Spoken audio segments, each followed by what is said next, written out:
បងthấy nóបង ចង់ទៅសៀមរាបបងតែដល់ថាគួរយកទៅម៉ាន ចឹងពងកាត់ថាគួរចំណាយមែននៅសៀមរាបមែនបងបងចង់ដឹងថាទៅសៀមរាបរយៈពេល3ថ្ងៃ2យប់ចំណាយអស់ហ្មងកុំភ្លេចតាមដានវីដេអូនេះទាំងអស់គ្នាតោះទៅមួយគ្នាហ្មងឯងតោះ Sao bé ta xem điệp ơi ថ្ងៃទី1យើងជិះឡានពីពេញទៅសៀមរាបចំណាយអស់ម្នាក់11.4ពេលជិះបានពាក់កណ្ដាលផ្លូវយើងដល់ពេលបាយល្ងាចហ្មងចឹងម្នាក់អស់3រៀលកន្លះ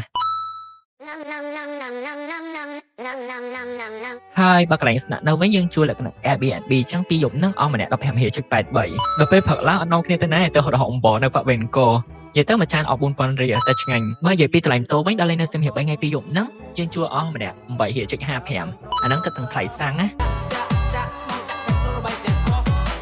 តពីជីដល់លេងនៅជុំវិញប្រាសាទហើយអីហើយក៏ដល់ពេលបាយថ្ងៃត្រង់ចឹងយើងញ៉ាំបាយថ្ងៃត្រង់នៅភូមិបដាក់មានជ្រូកអាំងប្រហុកអាំងលើជ្រុញអីហ្នឹងចែកគ្នាម្នាក់អស់6រៀលបើថែមទាំងនំអាកោជាមួយផ្លែអាយទៀតអស់ម្នាក់ប្រហែល1រៀលអីហ្នឹង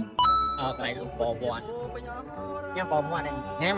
ទៅសៀមរាបវិញដាក់គុំម្ល៉េះគឺបវ័ននៅបាក់ខេងអាចារ្យ7000រៀលតែបើបងប្អូនចង់ថែមសាច់អីហ្នឹងតម្លៃគិតតាមហ្នឹង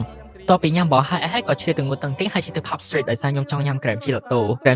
ហ្នឹងខ្ញុំយក2 scoop អស់4រៀលកន្លះជួយដល់ព្រឹកថ្ងៃទី3ក៏ទៅញ៉ាំមីស៊ុបបាក់សៀអស់ម្នាក់7000រៀលចង់ថាមីស៊ុបប៉ុណ្ណឹងអត់គ្រប់គ្រាន់ទេត្រូវទៅហូបកាហ្វេម្ដងទៀតពេលហ្នឹងខ្ញុំយក Ice Matcha Espresso អស់ប្រហែល$2 If you want to drink two flavor មិនតន់គួយផឹកអាខាងខំ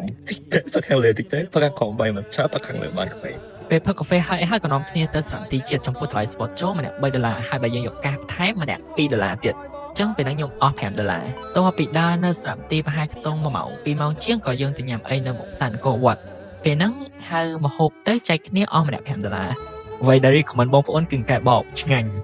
ក្រោយផ្កាញ៉ាំនាំគ្នាសម្រាប់តិចទៅក៏បន្តទៅកាន់ភ្នំបាក់ខែងដើម្បីមើលថ្ងៃលិចពេលចូលមកវិញក៏នាំគ្នាទៅញ៉ាំសាច់អាំងលើក្បឿងពេលហ្នឹងឯងចង់ក្រោយនាំគ្នាសម្រុកយកហ្មង order ដល់ពេលគិតលុយទៅអស់ម្នាក់ខ្ទង់10រៀលជាង Bài xem điệp ដល់លេងអត់តអស់ចិត្តផងហ្នឹងលើត្រូវឡើងមកពេញធ្វើការអីណា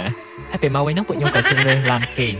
ដែលតម្លៃ spot អស់11.55អាហ្នឹងគឺជាតម្លៃ discount សម្រាប់ new user ខៅពីចំណាយទាំងអស់ហ្នឹងយើងក៏មានដូចជាការជិះ Grab បច្ចេកគ្នាទៅអស់ដូចខ្ទង់2រៀលអីហ្នឹងហើយនៅថ្លៃទឹកថ្លៃនំជិះខ្ជប់ប្រហែលអស់5រៀលទៀតជារួមទៅចំពោះដំណើរកម្សាន្តកាន់សៀមរាបរយៈពេល3ថ្ងៃ2យប់ហ្នឹងគឺខ្ញុំចាយអស់$95ជួយ83បើគិតជាលុយខ្មែរអស់ប្រហែល383400បងប្អូនគិតមិនដែរ